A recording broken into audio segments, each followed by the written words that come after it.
Yes, we do. It's one of those things we do like once a week, right, Richard? We do. We gather around, we burn the incense, and we summon the mighty Fortean Slip gods. I stopped burning incense like ages ago. Well, I used to use it to cover up pot. Yeah, I think that was what it was generally supposed to be used for, but just why it was invented is just to cover the smell of pot. Yeah, I'm pretty sure. I mean, I could be wrong, but a bold theory. I think that that's what it was used for quite a bit. I know tons of people who used it for just that. I think it has religious implications as well. Yeah, you might be right. I might have to concede that point, Richard. There we go. Those meddling Sodder children. Really? Really? Yeah. We're going Scooby-Doo this week. Well, I couldn't fit, or I didn't want to have a show title of I would have gotten away with it too if it hadn't have been for those meddling Sodder children. That could have worked. But it's too long. It is too long. That's not snappy. It's not a good title for Fortean Slip. And I've been accused of, in the past using clickbaity titles, which I stopped doing. Now I just put up the Fortean Slip episode, whatever, and, the title of the episode as I come up with it on the fly, generally. Yeah. Who accused you of using clickbaity titles? Oh, there's been a bunch of people who have before. There's always those one-off comments on the YouTube channel, that, oh, you just fucking put up a picture, a clickbait title, this is fucking shit. A goddamn podcast bullshit. Hey. But it gets the clicks. Yeah.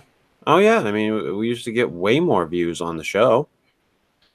So it does, it does add to the traffic, having clickbaity titles, having the, the clickbaity pictures.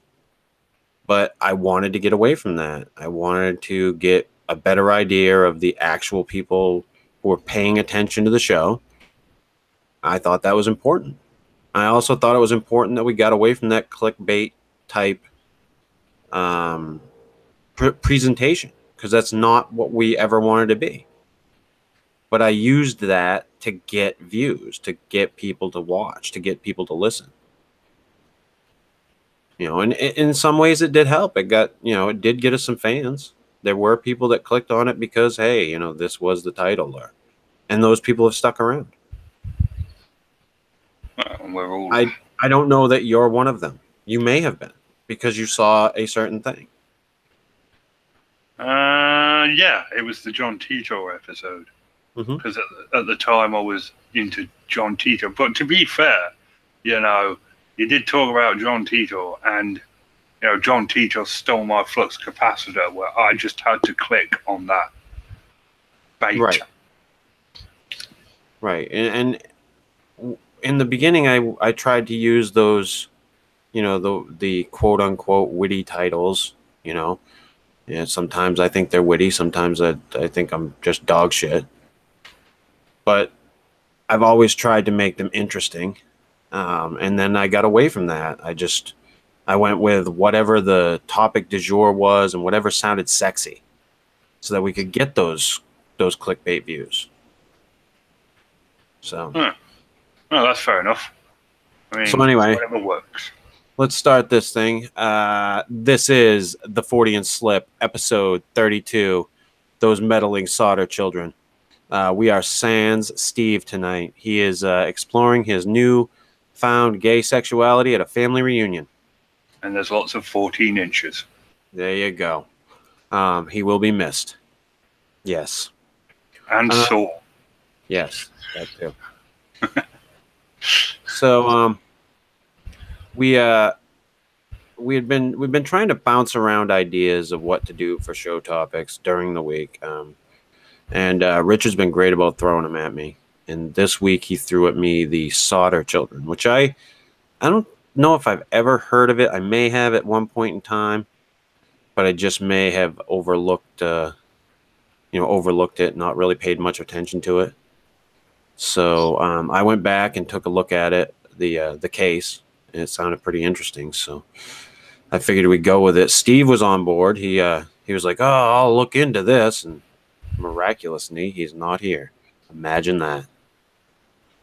So without further ado, Richard, you did a bunch of research on this. I did indeed. And this has been something that you've been a fan of for a while, or not necessarily a fan of, but you've been interested in it for a while? I have been interested in it. It's one of those mysteries about missing people, but in this case, there's something to it. It's not one of those, oh, Elvis faked his death to fight crime undercover in Hong Kong or whatever. There's actually some substance there, and the children could be still alive. Okay, well, I'm going to let you go with it because I forgot to make my coffee. And so just kind of go into it. I'm going to put on my speakers and mute my microphone so I can hear you.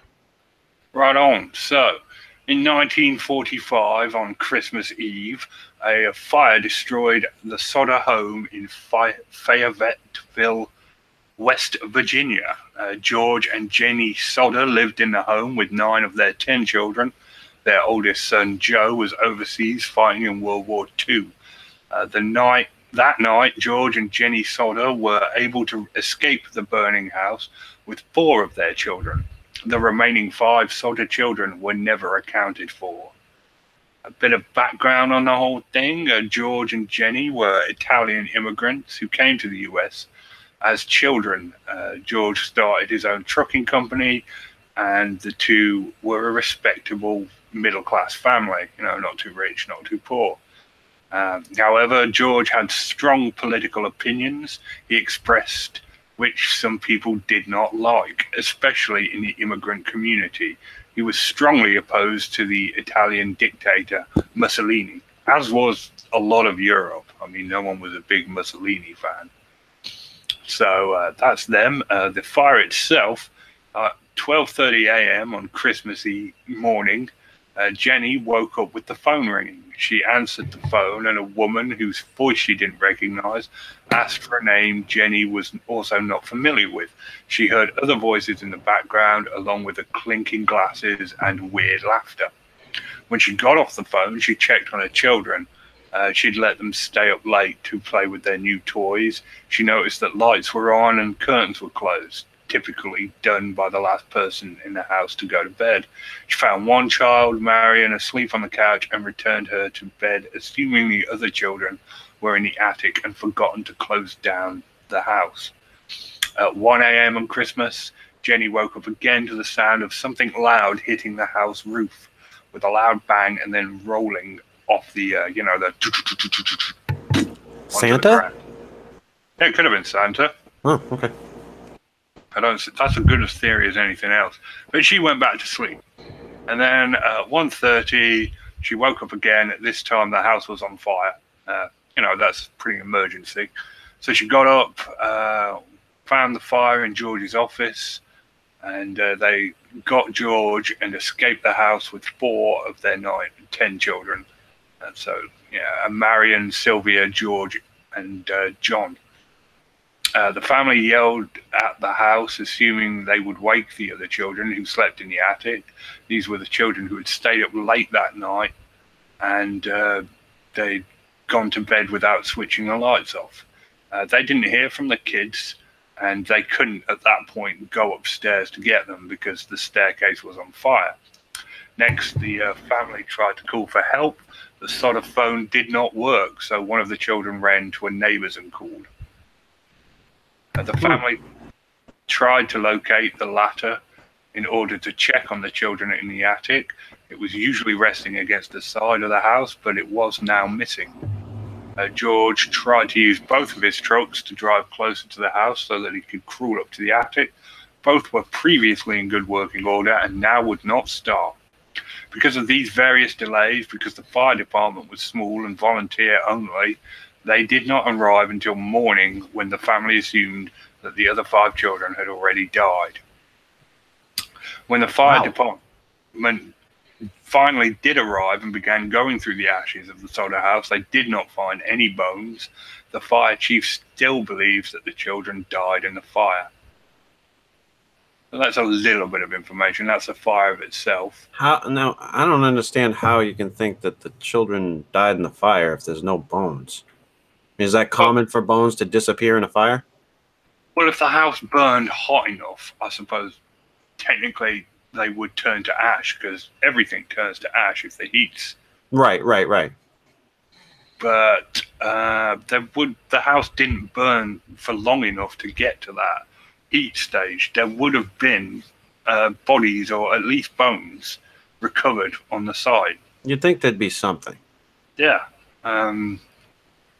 But nothing. And, you know, as I said, it didn't burn hot enough to completely dissolve the bodies to ash. So now they made it out with 4 out of their, 10 kids? 10 kids. One was overseas fighting in World War II. So there were 5 left in the house. There were 5 left. There were 6 left in the house. No, there was 9 left in the house. They got 4 out, and 5 were unaccounted for. Yeah. Wow. That's pretty rough. Yeah, I mean, 5 children. That's horrible. I can't imagine losing 1 kid, let alone fucking 5. Yeah.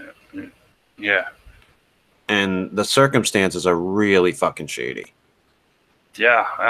Though, I mean, there's plenty of evidence to say that the fire was definitely not started the way the fire chief eventually said it, because they said it was caused by faulty wiring, but there was no evidence of that discovered in the ruins of the house. I mean, it was definitely arson, but nobody knows if the kids died or if they had been kidnapped prior to the house being set on fire. Right, and some people think that it was a retaliation by the mob. Yeah, they think it was the Sicilian mob. A lot of people lean more towards it being political, that because George Sodder was such opposed to Mussolini. But there were a list of a lot of suspects, you know, and but the most interesting one is the insurance salesman who visited the house in October. He tried to sell George Sodder a policy. When Sodder declined, the salesman told him his house would go up in smoke and your children are going to be destroyed. That's an exact quote. Wow. Either that guy knows how to fucking call it, or he's a motherfucker. One of the two. I know, right? I mean, you think, someone's burned down their house. Who could it be? Yeah. Holy shit. Either Nostradamus, the traveling salesman. Maybe he's one of those kind of travelers, you know, the ones with psychic powers. Holy shit.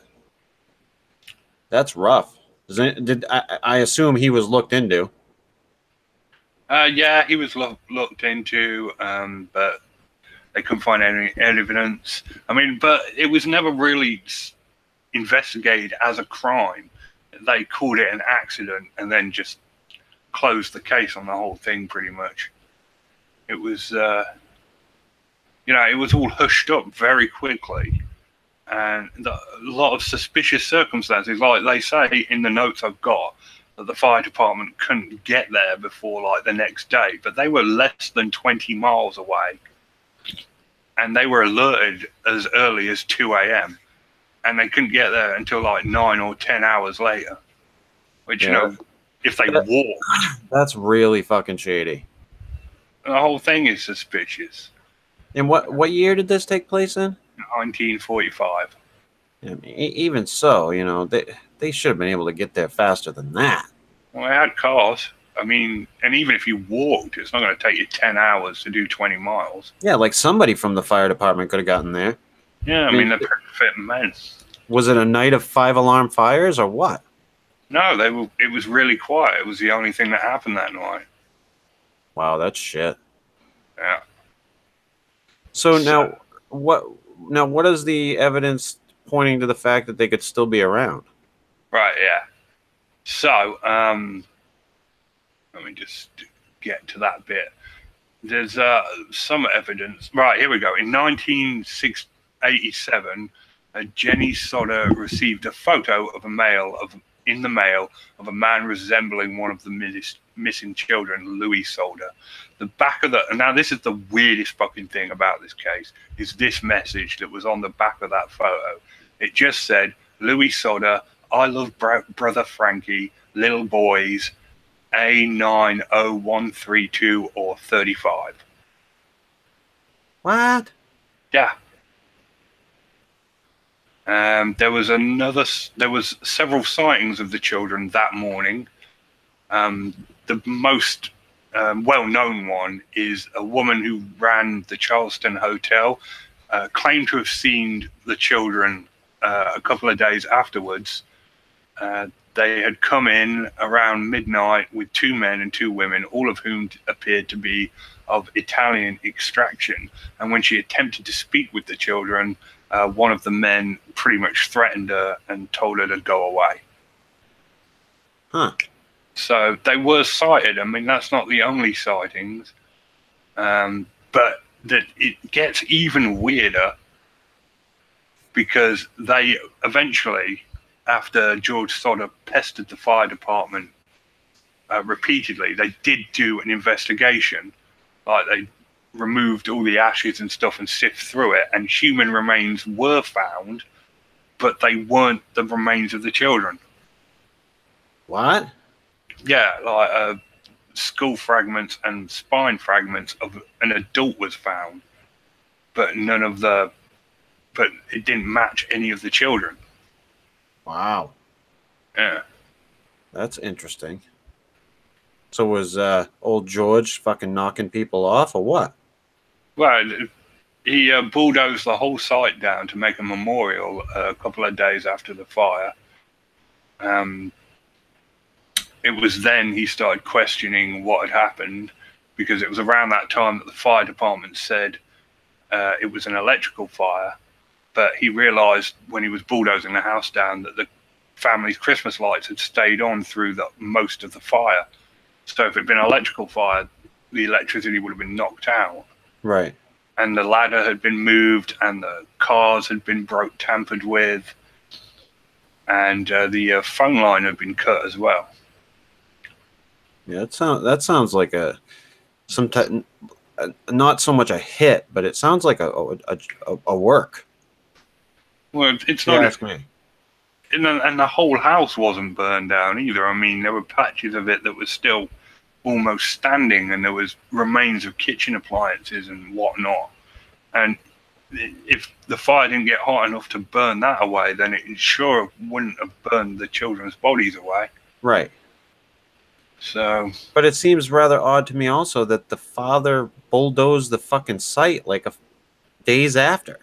Well, to me that seems kind of weird.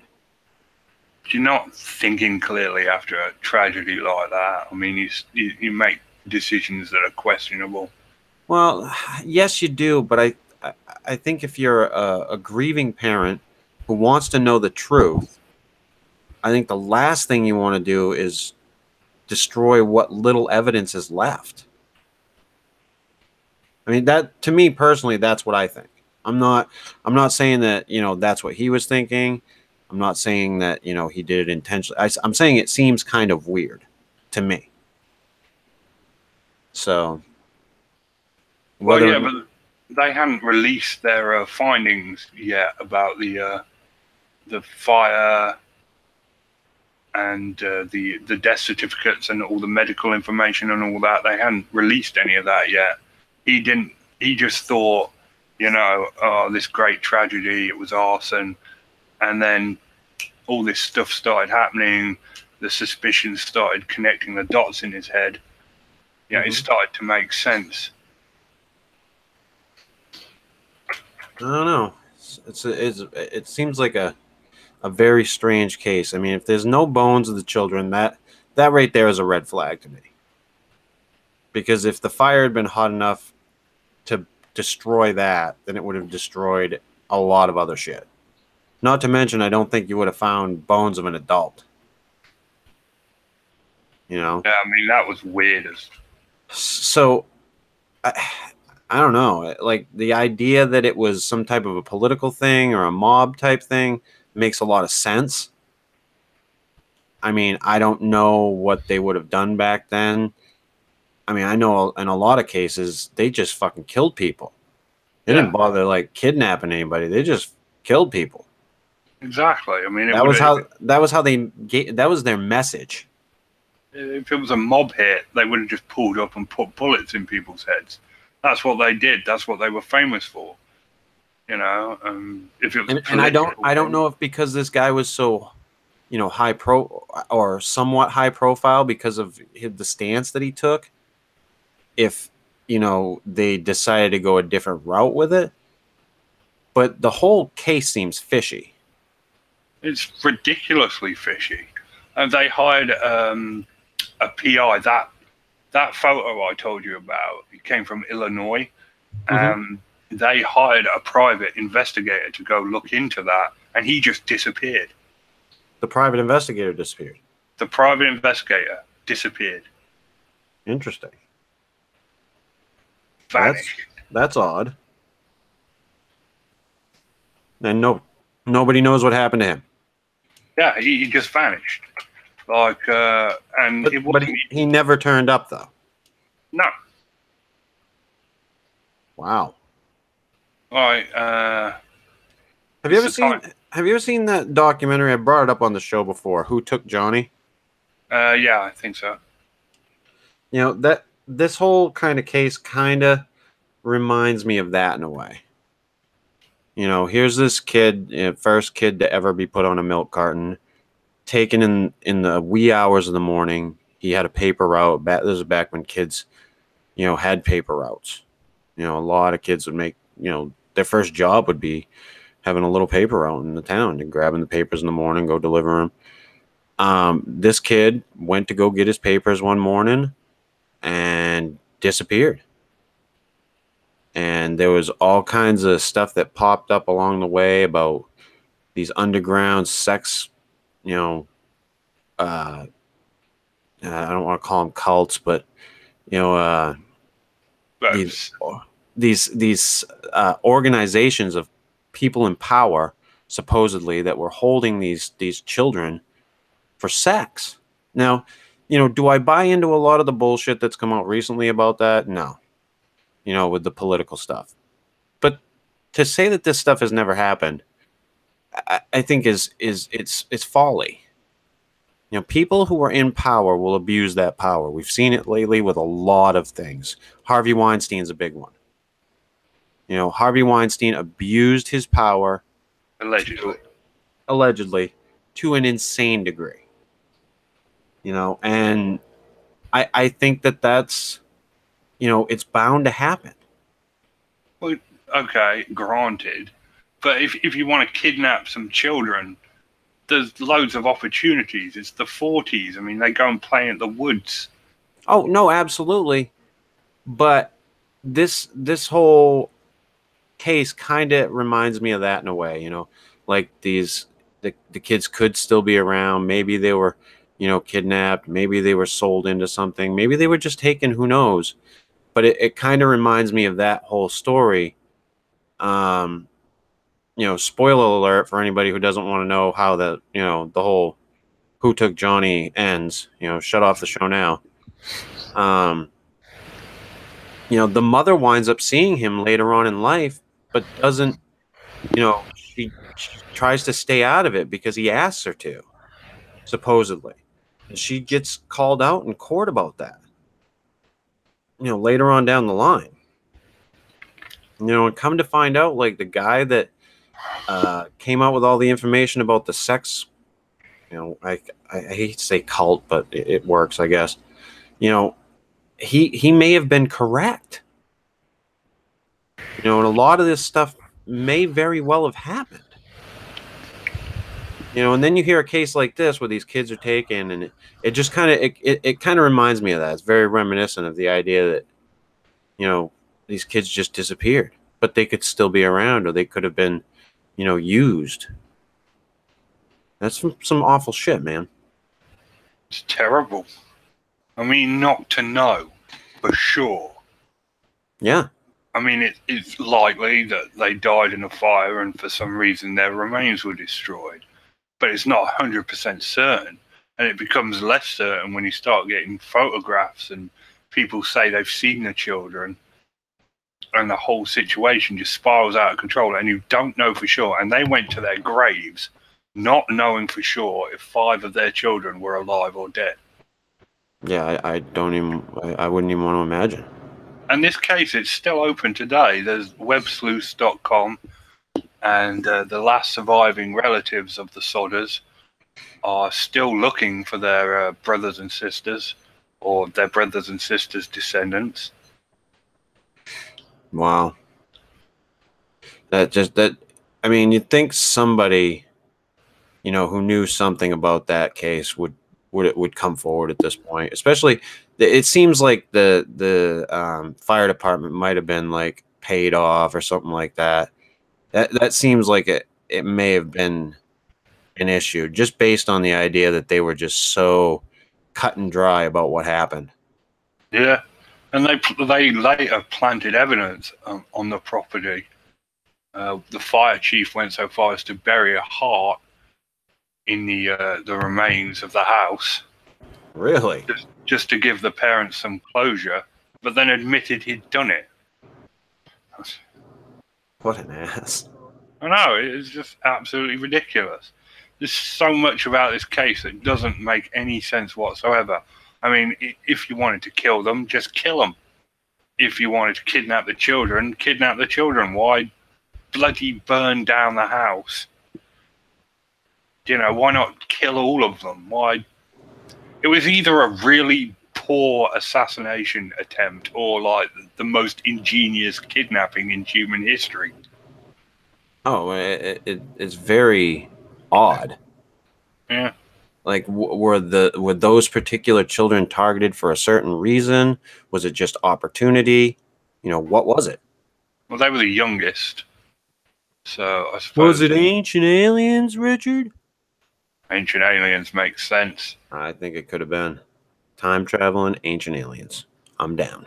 Came down, abducted the children, set fire to the house. Reasons. They don't have to give any. They're aliens. That's how they roll. And obviously, I hate to make light of it. It's a very, sad, serious situation. These children disappearing or being kidnapped or dying, whatever the case may have been. But it just seems pretty fucking weird, man. Seems like an odd one to me. One that does not make sense at all. So what do you think? Do you think they made it out, or do you think they died in the fire? I think if there's no sign of their bodies in that house whatsoever, I think there's a very high probability that they were either taken or they got out. But if they got out, why didn't they come to their family? Well, we can explore the psychology of that. It was a deeply traumatic event, and it may have affected them, and they might have just wandered off. Nah, I don't think so. I don't buy that. I mean, yeah, I can understand it was a deeply traumatic event, but I don't buy that they just wandered off. I think if anything, I think it was an abduction situation or a kidnapping situation. I don't believe that either. I'm just giving you a possible explanation. Right. No, I know what you're doing. It just seems odd, and I don't think that they died in the fire if there's no sign of it whatsoever. But and Katie brings up in the chat room, maybe it was a really shitty family. Maybe they were one of those families like that one that they just found out. What was it, California? That had all the kids locked up. What?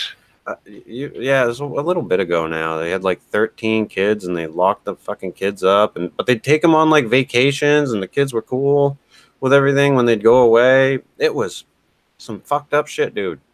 Weird. Why? Because people are broken. That's why. Yeah. People get raised in these strange environments with overbearing parents, I think, a lot of times. And they wind up becoming these broken people that continue that cycle of abuse. Now, whether it's the same type of abuse or if it's an evolved type of abuse that they do to their children, it's a sickness, and it happens. You know, back when I was younger, I can remember, you know, we all got fucking hit to some degree. All of us had some type of discipline where we got hit. And a lot of us now make excuses for it and say, oh, it was just the way that it was. Because it was. That's just the fucking way it was. You know, you did something bad, you got fucking smacked. Or you got hit, or you got the belt, or you got whatever. You know, could it have been an issue where these kids grew up in a shitty family and wound up wanting to break away and leave? That is possible. You know, we don't know, and we'll probably, you know, it's one of those situations where we'll probably never know. No, we probably never, ever know. Which is too bad. Yeah. So, but I think it was a great idea for a topic. I mean, I don't know how much more we can say about it. It's, you know, it is a very strange situation that, you know, probably will be talked about and debated for a long time. It's got the mystery to it. It strikes a chord with people that like to know that there's unsolved mysteries out there. And it's sad as hell, though. You know. Oh yeah, absolutely. You know, and then you've got situations like, you know, Dyatlov Pass, which I'm always brought back to. You know, that's something we'll probably never know. You know, people have theories, people have ideas, people, you know, oh, this happened, or they got caught in an avalanche, or, you know, whatever the case may have been. We'll never know. You know, but I bet that guy that wound up not going, I bet you he was like, God damn, am I glad. I'm going to buy a lottery ticket. I'm going to ask that girl out too. No shit, right? Because that's what you do. Fuck. Unless it was like a suicide pact or something. He got sick. Which it could have been. It's like, I wanted to kill myself with all my friends. We don't know. We don't know what their states of mind were. We can't look into their brains. We don't have any Black Mirror type shit going on now. This is the hypothermia thing, isn't it? Where they got hypothermia. Well, there's all kinds of theories about what happened, but they ran out of the tents with some of them with like no clothes on. Like with clothes like right nearby. It is a strange thing, you know. But we weren't there, so we don't know. No. And you know, anyone else who tries to make their little theories or their assessments, they weren't there either. So I find these situations fascinating, and not because I think they're supernatural, but because they're a mystery. You know, and it's something that has not been solved and may never be solved. It may always just be a mystery. And that's fine. There should be things that I guess are just mysteries. It keeps us on our toes. Keeps us thinking. Sad, though. Very sad. I mean, it's the unknown thing for me. I mean, it's horrible, you know, losing a child. But the fact they didn't know for sure, that's the thing I always come back to. Yeah. Well, how do you deal with that? Exactly. I mean, they spent the rest of their life looking for them. They put up a billboard that stood there for 30 years. They investigated every lead they could find. I hired a couple of private investigators. One of them disappeared. The other one couldn't find anything. And then they get that dodgy photo with that weird message on the back. Which could fuck anybody up. Yeah. You know, I mean, that's why I said, it kind of brings me back to the who took Johnny, because pictures showed up of what they thought was him, may not have been him. Like I said, he supposedly showed up later on, may have been in this, underage sex ring thing. Just, it's some creepy shit, especially as a parent. It's creepy shit. Stuff you don't want to think about at all. So thanks for bringing that up, this week, Richard. I appreciate it. That I can worry about. I grew up as a fucking latchkey kid, and I couldn't imagine my kids being that way. I don't know what that means. That's the term for kids who did not have parents home when they got home, so they had keys, and they would get into their place and lock up and stay in their home until their parents got home. Or in my case, go hang out with your friends until whenever. Those were the days. Yeah, because you just went. Like, when I was a kid, you just went. Like, I would get home on Fridays, I would look at my parents and be like, see ya. And I was gone for the weekend. They barely knew where I was going, what I was doing. And that's just the way that it was. And this was when I was an early teenager. I'm not even talking like my late teens. Now, this is back like middle school, early teenage years. And, to think of my children doing that same type of shit, I'd be like, the fuck you are?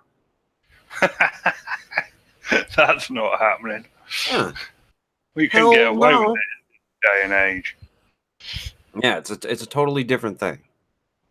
We live in a totally different world now with, the play dates and all the bullshit. And I don't. It's hard for me to look at it objectively because the way I grew up. I mean, I'm not as old as you, but the streetlights were my curfew. That's when I had to go home. Right. And I did. I would get home and just take off, and I'd come home late at night when it was dark. My parents just didn't. And I hate to say that they didn't give a shit, but they didn't really care. It was just I had to tell them where I was going. I barely had to do that. And it's just a different world. And it's fine, but it seems weird, like that we went from that to now. And I don't know that anything's really changed as far as like kidnappings and abductions, because a lot of that shit that happens from family members or people that Like, one of the worst things they did when I was a kid was the whole stranger danger thing. Right. Because it was, your family members are the people that are okay. The people that when those were the people that were abducting children for the most part. Not always, but for the most part. So they turned a whole generation of kids into the hands of their abductors, really. Which, that was a bit of a dumb move. Yeah, it really was. So, should we do some news tonight, Richard? I think that we should do some news. In honor of the late, great Steve Alcorn. I'm going to attempt to get through these stories, Richard. You sent me some doozies. I aim to please or annoy. Yeah, well, this could be considered annoying. From TampaBay.com, Tarpon Springs psychic charged with defrauding veteran widow out of $155,000. I know I said it before the show, but she should have seen that coming. Oh, absolutely. Tarpon Springs, a psychic was arrested Tuesday after police said she scammed 2 clients out of more than $150,000. Gina Wilson, 31, ran a psychic and palm reading business out of her home at 1845 South Pinellas Avenue. She is charged with scheme to defraud. Investigators started looking into Wilson in November after a 33-year-old military veteran told police he'd been scammed by her while seeking her services to help with his post-traumatic stress disorder after 2 combat tours in Iraq. That's the kind of shit that I hate. What the hell would you need a psychic for PTSD for, out of interest? Well, listen, you know, I mean, a lot of these people come back from these wars, and they are fucked up. And people taking advantage of that kind of bothers me. Anyway, the man went to Wilson's home for more than 15 months. She promised help with the darkness surrounding him, according to an affidavit. Wilson told the man to keep their visits a secret and persuaded him to quit taking his medications. Another thing I can't stand. Stopped seeing his doctor and therapist and told him not to speak to his mother. Before he realized he'd been scammed, the man had paid Wilson roughly $92,000. Fucking hell. A 61-year-old woman from Palm Harbor told investigators Wilson had scammed her while she sought to help cope with the death of her husband. For months, the woman visited Wilson, who claimed she could help the woman's husband pass on to the other side. The woman realized what Wilson was doing after Wilson asked her for more money to perform a ceremony at her husband's gravesite, police said. The woman had paid Wilson more than $63,000. Wilson was released on $50,000 bail on Wednesday. Jesus. That's the type of stuff that just does not make me happy. Right there. I don't know. On the one hand, yeah, I totally see that it's total bullshit, but you pay a psychic any money, you deserve to lose it. Huh? Anyway, from Newsweek.com, paranormal researcher claims he discovered a time warp outside of Las Vegas. Because let's do the time warp again, Richard. That's just a jump to the left. That's right. A paranormal investigator claims he found the first time warp right outside of Las Vegas. Perfect spot out in the desert there. Joshua Warren, a paranormal researcher who appeared on Travel Channel's Paranormal Paparazzi, said he watched time slow down 20 microseconds near the interstate outside the city. He's measured how time moves across Nevada. I guess time moves across Nevada. How can you watch time slow down? I do not know.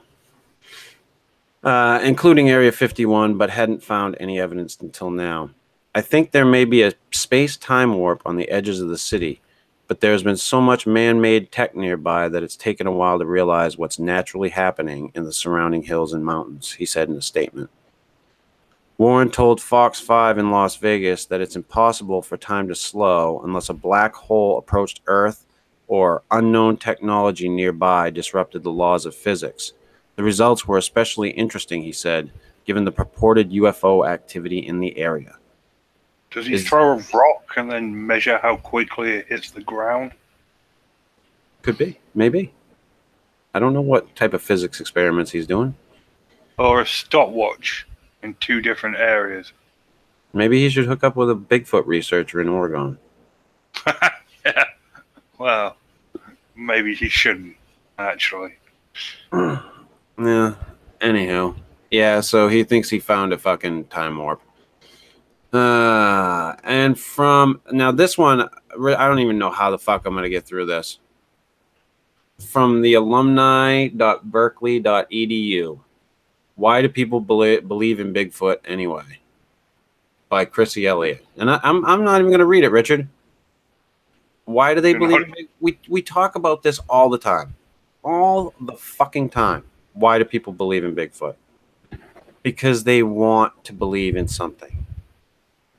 They want to have this, supernatural, paranormal, strange, crazy thing that they can believe in.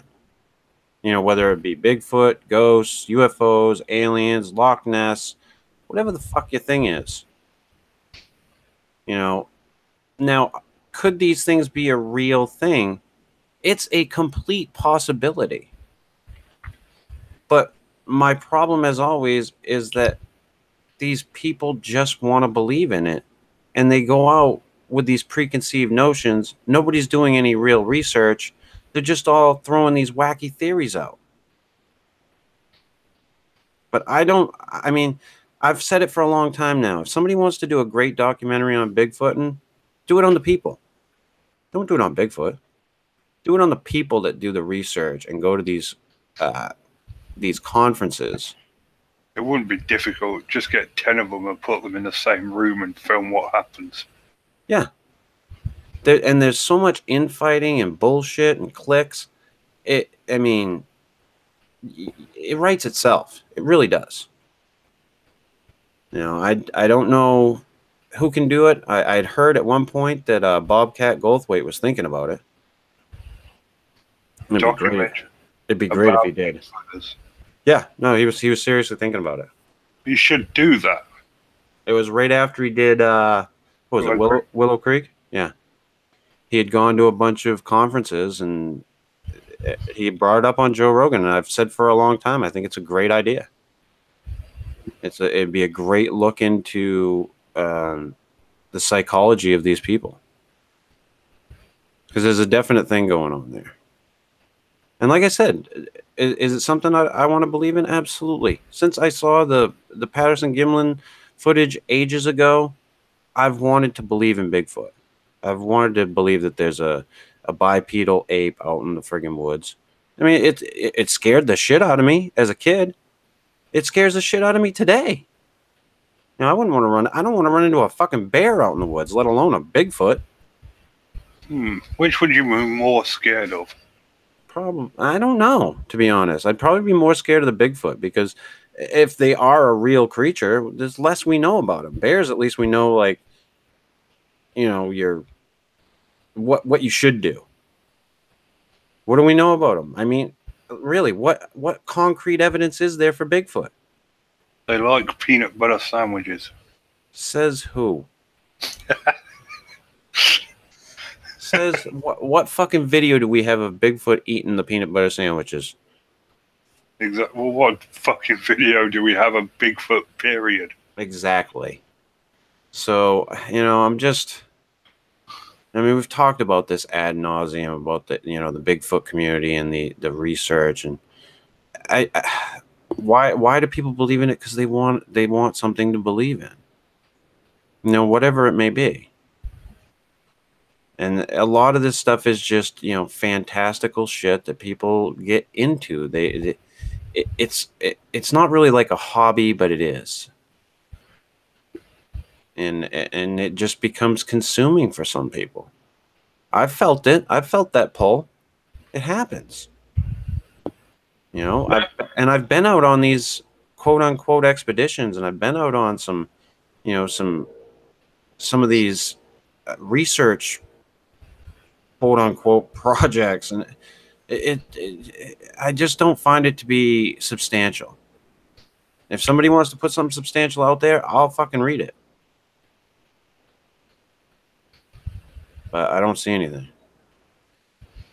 And I know what your thoughts are. I mean, you basically bash the Bigfoot community on a daily basis. Yeah.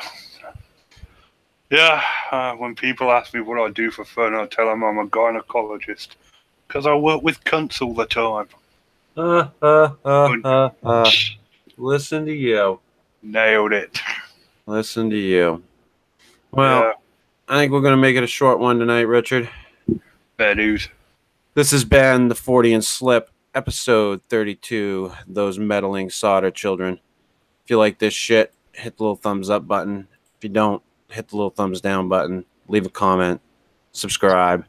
Check out Dred Funn, as always, at dredfunn.com and youtube.com/Dred Funn. Check out Matt Knapp at youtube.com/bigfootcrossroads. As always, check out Bigfootin' with Keith and Colin on Facebook. That is Richard's comic strip. And we will be back next week, hopefully with an interesting topic for you. Until then, see ya!